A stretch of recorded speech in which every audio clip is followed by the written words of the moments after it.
दोस्तों, भारत के वर्तमान राष्ट्रीय ध्वज को तो सभी जानते हैं, जो 1947 में हमें मिला था। लेकिन क्या आप ये जानते हैं कि यही वर्तमान राष्ट्रीय ध्वज एक बड़े लंबे सफर से गुजरा है?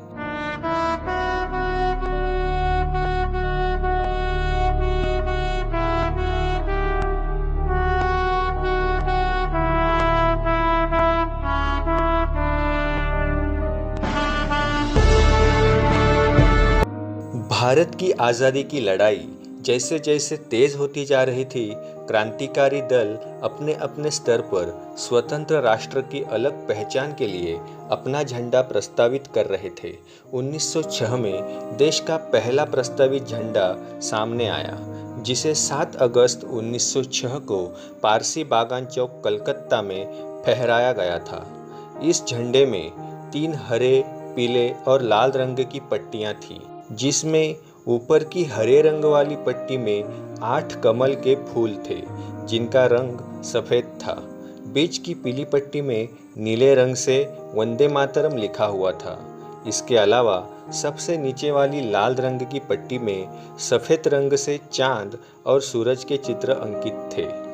पहले ध्वज को मिले हुए 1 साल ही हुआ होगा कि 1907 में देश का दूसरा नया झंडा प्रस्तावित किया गया, और फिर करीब 1 दशक का ही समय बीता था कि 1917 में देश के लिए एक और नया झंडा प्रस्तावित किया गया।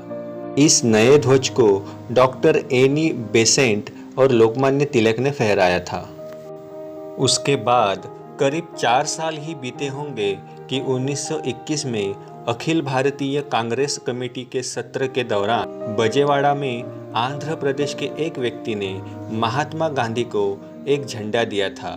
यह हरे और लाल रंग का बुना हुआ था।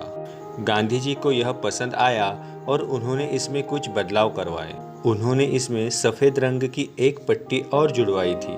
वही देश के विकास को दर्शाने के लिए बीच में चलता हुआ चरखा भी दर्शाया गया। तब कहीं जाकर इसे आज़ाद भारत के ध्वज के लिए स्वीकार किया गया। आज़ाद भारत की पहचान के लिए प्रस्तावित झंडा 1931 में एक बार फिर से बदला गया। आखिरकार 1947 में देश को मिला तिरंगा।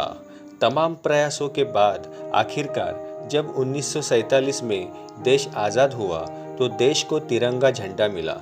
1931 में बने झंडे को ही एक बदलाव के साथ 22 जुलाई 1947 में संविधान सभा की बैठक में आज़ाद भारत का नया राष्ट्रीय ध्वज स्वीकार किया गया। इस ध्वज में चरखे की जगह मौर्य सम्राट अशोक के धर्म चक्र को गहरे नीले रंग में दिखाया गया है। 24 तिलियों वाले चक्र को विधि का चक्र भी कहते हैं। इस ध्वज को पिंगली वेंकैया ने तैयार किया था। इसमें ऊपर केसरिया, बीच में सफ़ेद और नीचे हरे रंग की पट्टी है। तीनों समानुपात में है। इसकी लंबाई चौड़ाई 2 गुना 3 है।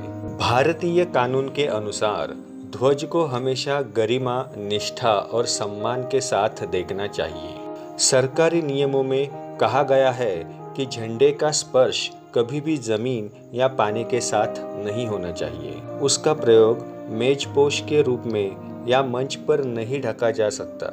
इससे किसी मूर्ति को ढका नहीं जा सकता, न ही किसी आधारशिला पर डाला जा सकता था।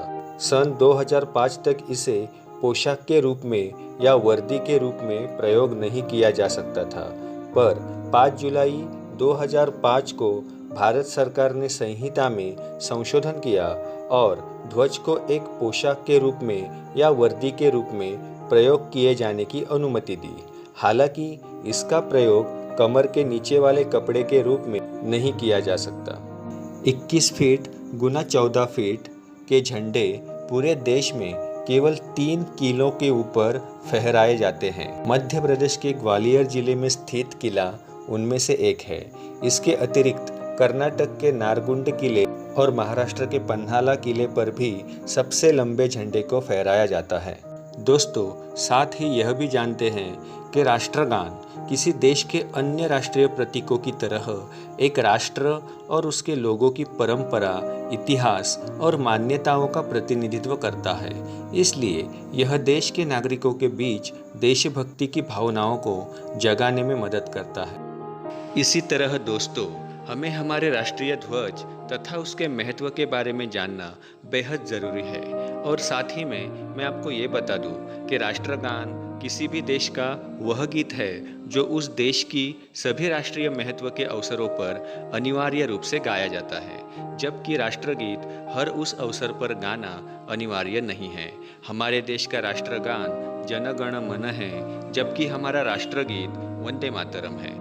उम्मीद करता हूँ दोस्तों कि आपको ये विशेष जानकारी बहुत पसंद आई होगी। अगर पसंद आई है तो सब्सक्राइब ज़रूर कीजिए और वीडियो को लाइक करते हुए शेयर ज़रूर कीजिए। धन्यवाद।